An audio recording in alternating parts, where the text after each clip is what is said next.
Hi, it's Abby from Dabble. We're talking about tropes today. And if you've ever wondered why so many fantasy worlds look like medieval Europe, or why every prophecy is so vague, or why does magic always have to have a rule about who's allowed to use it? Well, these are tropes, and they're doing structural work for the genre of fantasy. Now, last time we covered people, like the chosen one, orphan, the mentor. This time, we're going to talk about the world they live in. And I'm going to cover 6 structural tropes that shape the plot of your world, your magic system, and your. So if your draft feels like it's missing something fantasy shape, this might be why. So let's do it. Last time, we walked through the 5 character tropes you should know by heart: the chosen one, the orphan hero, the reluctant hero, dark lord, and the mentor. The link is down in the description in case you missed it. But today, we're going to move from the people to the place, the world that they live in. And before any low fantasy folks click off thinking this is going to be all swords and kingdoms and dragons, you're staying. Half of these tropes are doing heavy lifting in Coraline and Stranger Things, in the Dresden Files, Percy Jackson. So there are genre conventions that don't care if your story takes place in a kingdom or in a kid's bedroom with a portal in the closet or the streets of Chicago. So stay tuned because we have the 6 tropes coming up. Trope number 1 is the hero's journey. So this one is not exclusive to fantasy, but fantasy leans on it more than almost any other genre. The original version came from Joseph Campbell in 1948, and he identified 17 story beats that he saw repeating across mythologies. Most modern writers use Christopher Vogel's stripped down version from the 90s, which is 12 beats. Either way, the shape is the same. So in a nutshell, there's a hero who gets a call to adventure. They hesitate. Then they cross a threshold into an unfamiliar world where they face trials, meet allies, mentors, enemies, until in the end, they reach the ultimate battle. They either win or lose, but then they come home changed. Now, why does this work? It works because it's the deepest pattern in storytelling. Humans have been telling this story since cave paintings. That should be proof that it works and that it will keep working. So why do fantasy writers specifically love it? Well, because fantasy is built on transformation. So an ordinary kid becomes a wizard. Hobbit becomes a hero. The hero's journey is just the structural name for that arc. So if you write portal fantasy, here's something to think about. That subgenre is the hero's journey made literal. Like the threshold is not just a metaphor. It's an actual wardrobe or a rabbit hole or a tornado or a train station platform. The portal is a direct expression of this structure. Examples of the hero's journey are, I've got them right here: Lord of the Rings, Wizard of Earthsea, the Wheel of Time series, Narnia, Coraline, also Oz. I write middle grade, and this structure works well in middle grade, period, not just middle grade fantasy, which I tend to mention a lot, but it's because a lot of us here have read them. So here's a warning, though. Don't try and hit all 12 Vogler beats robotically. Like, I like to think of the hero's journey as a diagnostic tool rather than a checklist, right? You're going to use it to check whether your structure works for the story you're trying to tell. You don't want to try and force your draft into a shape that it doesn't want to be. All right, trope number 2, good versus evil. In this one, there is a clear line between who's right and who's wicked. Good witches, bad witches, light magic, dark magic, self-interested villains, self-sacrificing heroes. Tertiary characters can be morally murky, maybe a couple of secondary characters too. But the core conflict has a clear right side and a clear wrong side. And in lots of stories using this trope, the battle isn't just external. The hero has to resist their own inner weaknesses, and they have to choose the harder, righteous path. Examples are Star Wars, The Lion, the Witch, and the Wardrobe, The Hunger Games. Now, In more modern books, the lines have gotten blurrier. Anti-heroes are everywhere. Sympathetic villains are everywhere. We're really going to look at that in part 3, by the way.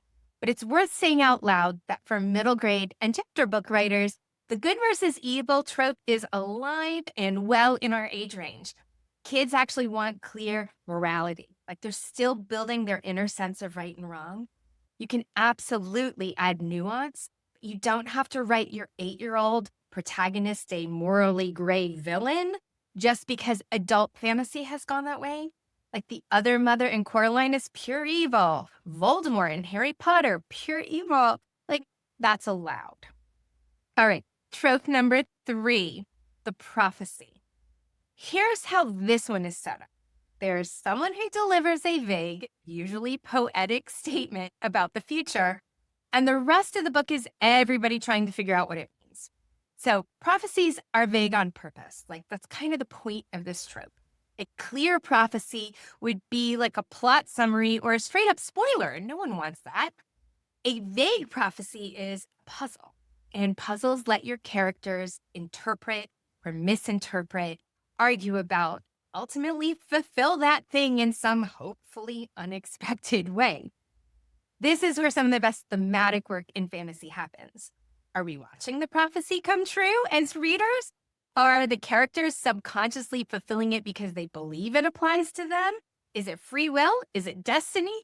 Like that's the conversation that a prophecy lets you have. So examples of this are A Game of Thrones, A Court of Thorns and Roses, The 100,000 Kingdoms. Now, keep this in mind. If you don't have a culture or a magic system that can convincingly produce prophecies, don't force it. All right. Trope number 4, veiled and forbidden magic. So these are 2 magic system tropes that show up a lot, and I'm going to group them because they often work together. So let's talk about veiled magic first. This is magic that exists in or alongside our own world, but the boring old normies don't necessarily know about it. So if a non-magical person stumbles through the veil, maybe their memory gets wiped, or they're sworn to secrecy, or everyone writes them off as a crazy crank. So examples of this are Stranger Things, the Harry Potter series, American Gods, Percy Jackson, basically every urban fantasy novel on the shelf. It's worth saying, though, veiled magic is the spine of most low fantasy and portal fantasy stories. If you write in either subgenre, this trope is probably doing more structural work in your book than you realize. Veil is like what gives your story its stakes. So your protagonist sees what other people don't see, and that has costs. Now, forbidden magic, let's admit it, the only thing more thrilling than magic is magic you aren't supposed to be using. Am I right? So it usually works one of 3 ways. Maybe the magic is outlawed because it's dangerous. Maybe certain classes of people are allowed to use it and others are not. Maybe your hero is the lone magical kid in a non-magical town and people fear what they don't understand. So why does this trope work? It works because the rule itself creates tension before your first spell even gets cast. Forbidden magic is a free suspense engine, and you don't have to engineer the conflict because it is built in. So examples are Magic for Liars, Amari and the Night Brothers, The House in the Cerulean Sea, and frankly every Harry Potter book where Harry breaks the school rule and nearly dies for it. So, trope number 5, magical artifacts.